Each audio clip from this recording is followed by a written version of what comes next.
আসসালামু আলাইকুম সবাইকে। জোর করে ভালোবাসা গল্পের ৮ নাম্বার পার্ট। তো বেশি কথা না বলে চলুন গল্প শুরু করা যাক।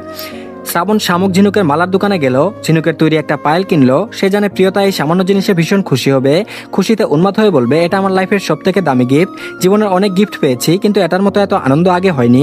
হ্যাঁ, প্রিয়তা এমনই করবে। শ্রাবণকে দেয়া সামান্য উপহারকে অনেক বেশি দামি মনে করে। আসলে মেয়েরা মন থেকে কাউকে ভালোবাসলে এত বেশি ভালোবাসে যে সব উজাড় করে দিতে চাই। একমাত্র ভালোবাসা ছাড়া অন্য কোনো চাহিদা থাকে না, কোনো বাড়ি গাড়ি গয়না কিছুর চাহিদা থাকে না। কিন্তু এই কয়দিনে মহারানী কি পরিমাণ রেগে আছে সেটাই ভাববার বিষয়। ব্রেকআপ করে দিবে কিনা আল্লাহ জানে। শ্রাবণ ভীষণ চিন্তিত হয়ে ভাবছে, মহা অন্যায় করে ফেলেছি, কিন্তু কি করতাম। সমন্দিকে সামলাতে সামলাতে হিমশিম খেয়ে যাচ্ছি। এইদিকে আবার তার বোনকে সামলানো সোটাপ, ভদ্রলোকের বোন আমার গর্দান না নেই হয় বোন। এইদিকে আবার তার বোনকে সামলানো সোটাপ, ভদ্রলোকের বোন আমার গর্দান না নেই হয় বোন না হয় ভাই, কবে যে তার হাতে প্রাণ যাবে। কিছুক্ষণের মাঝে শ্রাবণ ফিরে এলো। প্রান্তিক বলল, কই গেছিলি? শ্রাবণ বলল, একটু ওইদিকে ভাই। প্রান্তিক বলল, জিএফ এর সাথে কথা বলতে? শ্রাবণ বলল, না ভাই। প্রান্তিক বলল, আরে থাকলে আমার ফোন দিয়ে কথা বল, সমস্যা কি? শ্রাবণ বড় বড় চোখ করে তাকালো প্রান্তিকের দিকে, মনে মনে বলল, না ভাই কোনো সমস্যা নেই, নামটা বললে এই গভীর সমুদ্রে আমার শব্দ করে যাবেন। প্রান্তিক বলল, বুঝেছি তুই সিঙ্গেল, এখন ফিরতে হবে। শ্রাবণ বলল, চলুন ভাই। প্রান্তিক বলল, আগামীকাল প্রিয়তার জন্মদিন, মনে আছে তোর? শ্রাবণ আমতা আমতা করে বলল, খেয়াল ছিল না ভাই। প্রান্তিক বলল, প্রিয়তা জানলে তোর 12টা বাজাবে, ওর জন্মদিন তুই ভুলে গেলে ওর রাগ হয়। শ্রাবণ মনে মনে বলল, আপনার বোনের জন্মদিন ভুলে গেলে আপনার বোন খবর করে ছাড়বে ভাই। আমি যদি বলি আপনার বোনের রাত দিন 24 ঘন্টার খবর আমি জানি, তাহলে আপনি আমার খবর করে ছাড়বেন? আছে এক মাইনকাটছি পাই। আর এদিকে রাত 8টায় প্রান্তিক আর শ্রাবণ বাসায় ফিরল। ডাইনিং এ ছেলের জন্য অপেক্ষা করছে মাহবুব আর আঞ্জুমান চৌধুরী। ছেলে বাড়ি থেকে গায়েব হওয়ার এই প্রথমবার নয়। তাদের ছেলে প্রকৃতিপ্রেমী, মাসে 2-1 বার মাঝরাতে বাসা ছেড়ে বেরিয়ে ঘুরে আসার অভ্যাস আছে। প্রান্তিককে দেখে আঞ্জুমান এগিয়ে এসে বলল, মায়ের কথা কি মনে পড়েছে আমার ছেলের? প্রান্তিক আঞ্জুমানকে জড়িয়ে ধরে বলল, মাই সুইট আম্মু, তোমাকে ভুলতে পারি না আমি। আঞ্জুমান বলল, এভাবে আর পাম দিলে কাজ হবে না, এবার বৌমা এনে তোমাকে বেঁধে রাখবো, তাহলে আর এইভাবে হুটহাট বাইরে যেতে পারবে না। প্রান্তিক বলল, বৌমা দেখতে চাইলে মনসুর আলীর মেয়েকে নিয়ে এসো আম্মু। বলে প্রান্তিক হনহন করে নিজের রুমে প্রবেশ করে ওয়াশরুমে ঢুকলো। মাহবুব চৌধুরী বলল, শ্রাবণ মনসুর আলীর মেয়ে কেমন? শ্রাবণ বলল, অনেক ভালো চাচা। মাহবুব বলল, দেখি কথা বলে আসবো, ছেলের বিয়ে এবার দিতেই হবে। শ্রাবণ প্রান্তিকের মা বাবার সাথে কথা বলে চারিদিকে চোখ বুলালো প্রিয়তার জন্য। চারিদিকে কোথাও প্রিয়তা নেই। সবার অলক্ষ্যে শ্রাবণ প্রিয়তাকে খুঁজছে। নিশ্চয়ই অভিমানিনী ছাদে বসে আছে। শ্রাবণ নির্ভয়ে ছাদে পা রাখলো। প্রিয়তা বুঝতে পারলো ছাদে কেউ এসেছে, আর সে শ্রাবণই হবে। শ্রাবণের পারফিউমের গন্ধ প্রিয়তার মুখস্থ। অভিমানে ঘুরেও তাকালো না প্রিয়তা। শ্রাবণ গুটি গুটি পায়ে গিয়ে প্রিয়তার ঘাড়ে হাত রাখলো। প্রিয়তা ঘুরে তাকালো না।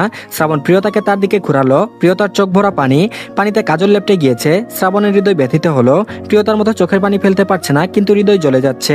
প্রিয়তার চোখের পানি মুছে দিয়ে বলল, জানি বলার সাহস নেই আমার, মাপ চাওয়ারও সাহস নেই, এই অপদার্থকে প্লিজ লাস্ট চান্স দেও, ছেড়ে যেও না। প্রিয়তা শ্রাবণের দিকে তাকিয়ে হাউমাউ করে কেঁদে বলল, কোথায় ছিলে তুমি? তুমি এত নিষ্ঠুর কেন শ্রাবণ?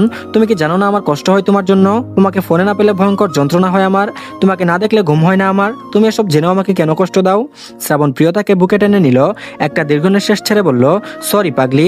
প্রিয়তা শ্রাবণকে ধাক্কা মেরে বলল, আর কখনো কথা বলবো না তোমার সাথে, বলেই নিচে চলে গেল। শ্রাবণ বলল, যা ধারণা করেছিলাম তাই। আর এদিকে পরের দিন সকাল থেকে চৌধুরী বাড়ি টুকটাক সাজানো হচ্ছে। ঘরোয়াভাবে পালন করা হবে প্রিয়তার জন্মদিন। সকাল থেকে শ্রাবণ অন্ত বেলুন দিয়ে বাড়ি সাজাচ্ছে। প্রিয়তার রঙিন বেলুন খুব পছন্দের। প্রান্তিক হুকুম দিয়েছে তার বোন যেন খুব খুশি হয় সেভাবেই সাজাতে। বাড়ির সবার এত সাজগুজের মাঝে প্রিয়তা কালো রঙের 3 পিস পরে বেরিয়েছে। প্রান্তিক অবাক হয়ে বলল, কোথায় যাচ্ছিস এখন?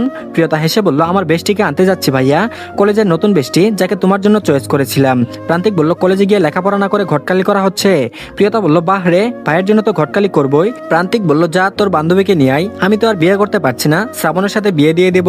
প্রিয়তার আগে চোখে ভাইয়ের দিকে তাকিয়ে বাইরে বের হলো। প্রান্তিক শ্রাবণ আর অন্তর দিকে তাকিয়ে বলল, ও রেগে গেল কেন রে? অন্ত বলল, আম গাছে জাম দিচ্ছেন ভাই। প্রান্তিক বলল, মানে? অন্ত বলল, আপনার জন্য ঠিক করা পাত্রী শ্রাবণকে দিচ্ছেন। প্রান্তিক বলল, আমার জন্য ঠিক করা মেয়েকে আমি পেয়ে গিয়েছি, তোদের ভাবিকে দ্রুত ঘরে আনতে হবে। ওই মায়াবী হরিণীর চোখ দুটো আমাকে এলোমেলো করে দেয় বাজে ভাবে। প্রিয়তার অভিমান হয়েছে, আকাশ সমান অভিমান, যে শ্রাবণের দিকে তাকাচ্ছে না পর্যন্ত।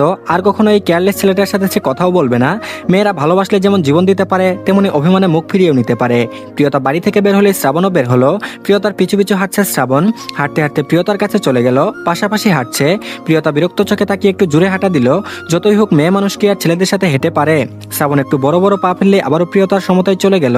প্রিয়তা ভয়ানক রাগে চোখে শ্রাবণের দিকে তাকাতেই শ্রাবণ অন্যদিকে তাকিয়ে মাথা চুলকালো। প্রিয়তা কোমরে হাত বেঁধে একভাবে শ্রাবণের দিকে তাকিয়ে রইল। শ্রাবণ আর চোখে প্রিয়তার দিকে তাকিয়ে বিড়বিড় করে বলল, ওভাবে তাকাবেন না সমন্দির বোন, আমি ভয় পাচ্ছি। প্রিয়তা রেগে গিয়ে বলল, তুই আমার পিছে পিছে আইছস কেন? শ্রাবণ প্রিয়তার দিকে তাকিয়ে দুই কান ধরে বলল, আর এমন হবে না শোনা, এইবার লাস্ট চান্স দেন। প্রিয়তা বলল এইবার লাস্ট চান্স দিব? এই মিথ্যুক, এই কথা আর কতবার বলবি? এই নিয়ে 1000 বার বললি লাস্ট চান্স দেন। শ্রাবণ বলল এটাই লাস্ট বার, আর এমন হবে না, মাফ করে দেন ম্যাডাম। প্রিয়তা বলল এই আমি রেগে গেলে তুই আপনি আপনি করিস কেন? শ্রাবণ বলল কারণ আপনি রেগে গেলে আমাকে তুই তুই করে বলেন এই জন্য। প্রিয়তা বলল যে অন্যায় করেছিস তুই, এর থেকে নিচু কিছু থাকলে তাই বলতাম। শ্রাবণ বলল আচ্ছা বলেন, তাও মাফ করে দেন। প্রিয়তা বলল তোর কোনো মাফ নেই, আর যদি আমার পিছু নিস খবর আছে। শ্রাবণ বলল খবর তো দেখাচ্ছে নয়, কথা বলছেন না, ব্রেকআপের হুমকি দিচ্ছেন, এসব কি কম খবর? প্রিয়তা বলল কষ্ট হচ্ছে তাই না? শ্রাবণ মাথা ঝাঁকিয়ে বলল খুব বেবি। প্রিয়তা বলল একদিনে হাঁপিয়ে গিয়েছিস? বিগত 7 দিন আমি কিভাবে থেকেছি, কিভাবে আমার সময় কেটেছে আইডিয়া আছে কোনো? যন্ত্রণায় ছটফট করেছি আমি যদি মরে যেতাম কি হতো? শ্রাবণের মুখটার সাথে সাথে মলিন হয়ে গেল। প্রেমিকার মৃত্যুর কথাটা কানে আসতেই যেন শ্রাবণ ভয় পেয়ে গেল, তার আত্মা কেঁপে উঠল। খুব মলিন সুরে বলল এমন দিন আসার আগে আমি মরেই যাব প্রিয়তা। প্রিয়তা বলল এসব আজে বাজে কথা বলার জন্য আসা হয়েছে?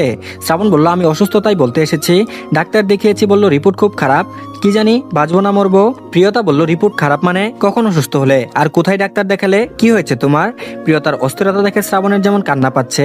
মেয়েটা তাকে কত ভালোবাসে, অথচ তার বারবার ওই কষ্ট দেওয়া হয়ে যায়। এই যে এখন প্রিয়তার প্রায়োরিটি পেয়ে বাজেভাবে মিথ্যা বলতে হলো। প্রিয়তা এখানে কেঁদে দেবে ভাব। শ্রাবণ বলল মনে হচ্ছে বহু যুগ তোমায় কাছে থেকে দেখিনি, একটু মন ভরে দেখতে ইচ্ছা হচ্ছে। রিসোর্টে যাবে? জাস্ট কিচ্ছু না, শুধু নির্ভয়ে চোখ মেলে তোমাকে একটু দেখতাম।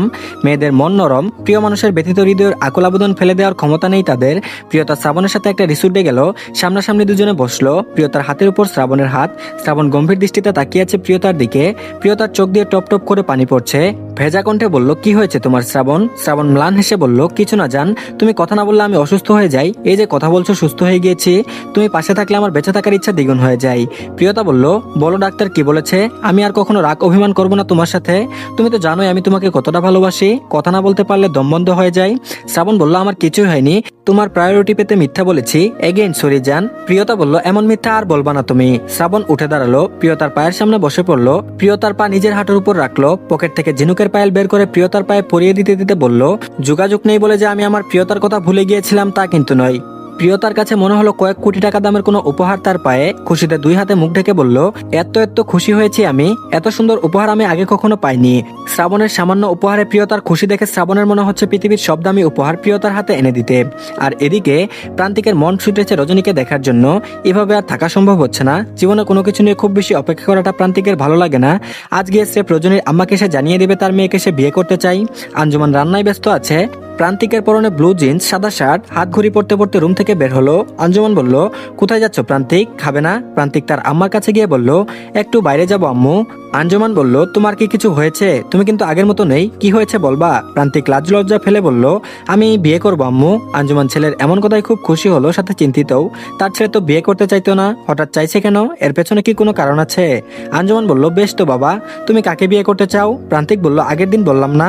আঞ্জুমান বলল তুমি কি সত্যি সত্যি মন থেকে বিয়ে করতে চাইছো? প্রান্তিক বলল মন না সায় দিলে তোমার ছেলে কিছু করে না, তুমি তো জানোই আম্মু। বলে প্রান্তিক বেরিয়ে গেল। বাইক নিয়ে ছুটলো তার রজনীগন্ধার বাড়িতে। 30 মিনিটের মাঝে প্রান্তিকের বাইক গিয়ে থামলো রজনীদের উঠানে। আর তখনই রজনী গোসল সেরে উঠানে দাঁড়িয়ে গামছা দিয়ে চুল মুছছে। রজনীর পাশে গিয়ে প্রান্তিক বাইক থামালো। রজনীর সাথে সাথে চমকে উঠলো। প্রান্তিক মাথার হেলমেটটা খুলে চুল ঠিক করতে করতে রজনীর দিকে তাকালো। প্রান্তিক রজনীর আপামদস্তক তাকিয়ে থাকা দেখে দুষ্ট হেসে তাকালো। নিজের ঠোঁট কামড়ে ধরে কিছুক্ষণ তাকিয়ে থেকে বলল উফ, এমনি ঘুম হারাম হয়ে গিয়েছে, তার উপর এটার জন্য প্রস্তুত ছিলাম না, কি দেখলাম এটা। রজনী এতদিন পর প্রান্তিককে দেখে ভীষণ অবাক হলো। এই মানুষটা তাকে ভুলেনি, এতদিন কোথায় ছিল? রজনীকে প্রান্তিকের দিকে তাকিয়ে থাকতে দেখে প্রান্তিক ভ্রু নাচিয়ে বলল এইভাবে তাকিয়ে কি দেখছো? ভেজা রজনীগন্ধা, ক্রাশ খাচ্ছ আমাকে দেখে? যদিও আমি ক্রাশ খাওয়ার মতোই ছেলে, তুমি একটু লেট করছো ক্রাশ খেতে, এত স্লো কেন তুমি? রজনী এবার হুঁশ ফিরে এসে বলল কি বলছেন এসব? প্রান্তিক বলল কি আর বলবো, তোমাকে যা লাগছে না, ইচ্ছে হচ্ছে, থাক বলবো না। রজনী বলল কি লাগছে আমাকে? প্রান্তিক রজনীর কানের কাছে মুখ এগিয়ে নিয়ে বলল সো হট। কথাটা রজনীকে রাগাতেই বলল। রজনী রেগে তাকালো প্রান্তিকের দিকে, তাকিয়ে বলল অসভ্য। প্রান্তিক বলল ইচ্ছে করছে অসভ্যতার লিমিট ক্রস করতে, একবার কবুল বলে দাও শুধু, দেখবে আমি কেমন লিমিট ছাড়া অসভ্য।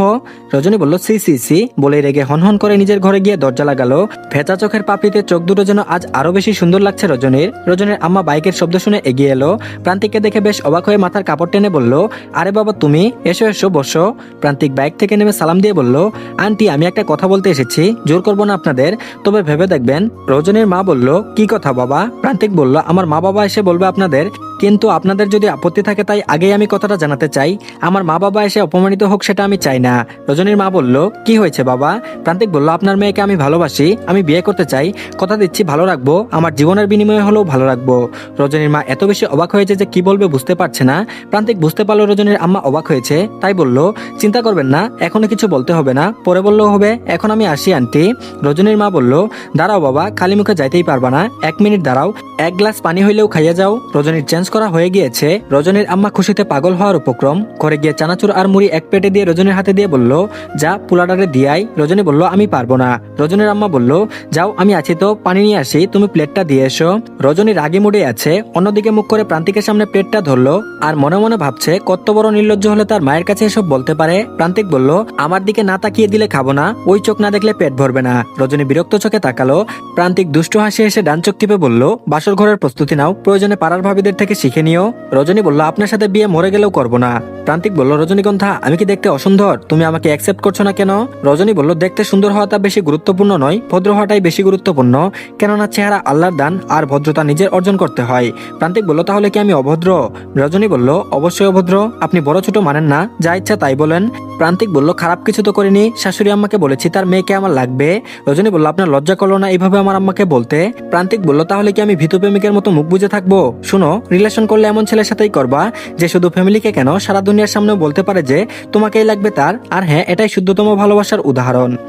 তো ধন্যবাদ সবাইকে, এই পার্টটি এই পর্যন্তই। পরবর্তী পার্ট দিলে অবশ্যই কমেন্ট বক্সে লিঙ্ক পেয়ে যাবেন।